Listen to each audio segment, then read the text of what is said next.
میں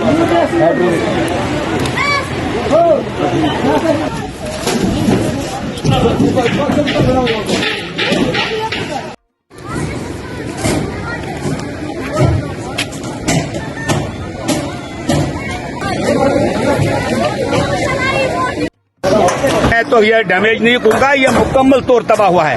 ڈیمیج جو ہے وہ پارشلی طور، کیونکہ یہ اس کو سلائڈ کی وجہ سے مکان جو ہے دو پریوار کا مکمل طور تباہ ہو چکے ہیں۔ تو ہم تو یہی گورنمنٹ سے اپیل کریں گے، ڈی سی صاحب سے اپیل کریں گے، ایڈمن سے اپیل کریں گے، سب سے پہلے ان کو ٹینٹ عطا کیا جائے تاکہ یہ رہ سکیں، اور ان کو پھر فور جو ہے ریلیف دی جائے، کیونکہ یہاں پر دو بچوں کی شادی بھی ہے 4-5 تاریخ، اور یہاں پر ایک بیوہ عورت رہتی ہے۔ تو ہم چاہیں گے کہ ان کی مدد کی جائے۔ میں یہاں پر ایک سرپنچ بھی ہوں، اور میں نے اس میں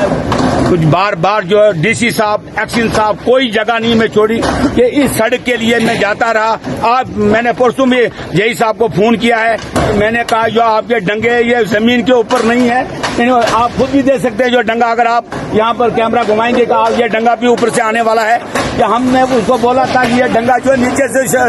سٹارٹ کرو، انہوں نے اوپر سے کیا کہ یہ ہلی ایریا ہے۔ ہم ڈی سی صاحب سے گزارش کریں گے کہ اس ٹھیکیدار کی پیمنٹ نہیں ہونی چاہیے جب تک یہ سڑک جو ہے وہ پوری نہ ہو۔ اور ہم نے پہلے یہ بھی بولا تھا کہ جتنی سڑک نکالتے ہو زمین کا کوئی یہاں پر پرابلم نہیں ہے، اتنی اس کو صحیح کر کے آگے چلتے جاؤ۔ انہوں نے ارتھ کٹنگ کی ہے، اس کو ارتھ کٹنگ کو بھی یہ لوگ جو ہے سڑک بولتے ہیں، لیکن ایسا نہیں ہے۔ اس لیے ڈی سی صاحب سے گزارش کریں گے کہ اس روڈ کا بھی فل بورڈ جو ہے کام لگایا جائے۔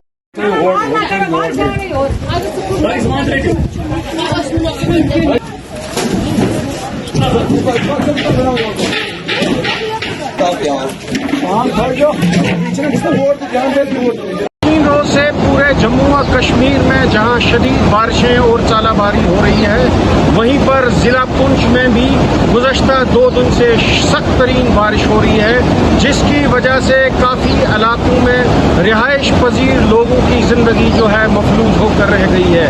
آپ کو میں یہاں پر یہ بتاتا چلوں کہ گزشتہ شب جو شدید بارش ہوئی اور آج بھی بارش کا امکان ہے، اس کے پیش نظر چیف ایجوکیشن آفیسر پونچھ کی جانب سے تعلیمی زون وفلیاز اور منڈی میں پڑھنے والے تعلیمی اداروں کو آج چھٹی کر دی گئی ہے،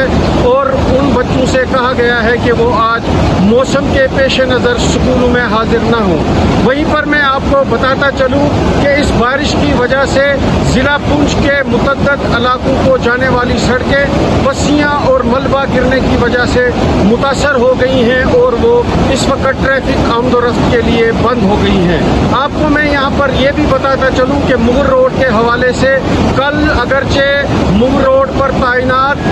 مشینری اور میکینیکل ونگ کی جانب سے مغل شہرہ سے ملبہ اور برف ہٹائی گئی تھی، لیکن کل ہی دیر شام گئے برف باری کی وجہ سے مغل روڈ جو ہے ایک مرتبہ پھر بند ہو گئی ہے۔ وہیں پر ہماری جب وہاں پر تعینات افسران سے بات ہوئی تو ان کا یہی کہنا تھا کہ اگر موسم آج صاف رہتا اس کے بعد ہی ٹریفک کو شہرہ پر چلنے کی اجازت دی جاتی۔ میں آپ کو یہاں پر یہ بھی بتاتا چلوں، ضلع پونچھ کی تحصیل منڈی کے بیدار اور پلیرا علاقے میں شدید بارش کی وجہ سے ملبہ اور پسیاں گر آئی ہیں، جس کی وجہ سے متعدد مکانات کو جزوی طور پر نقصان پہنچا ہے، اور وہاں پر لوگ جو ہے انتظامیہ سے یہی اپیل کرتے ہیں کہ وہ وہاں پر آ کر وزٹ کریں، ان مکانوں کا وزٹ کریں اور دیکھیں کہ ان کو کس حد تک نقصان ہوا ہے۔ وہیں پر وہاں کے لوگوں نے یہ بھی کہا ہے کہ انتظامیہ کو چاہیے جن گھروں کو جزوی طور پر نقصان پہنچا ہے ان کے مالکان کو رہنے کے لیے ٹینٹس وغیرہ دیے جائیں۔ دیکھتے رہیے کشمیر عظمیٰ اور گریٹر کشمیر عشرت بٹ کے ساتھ۔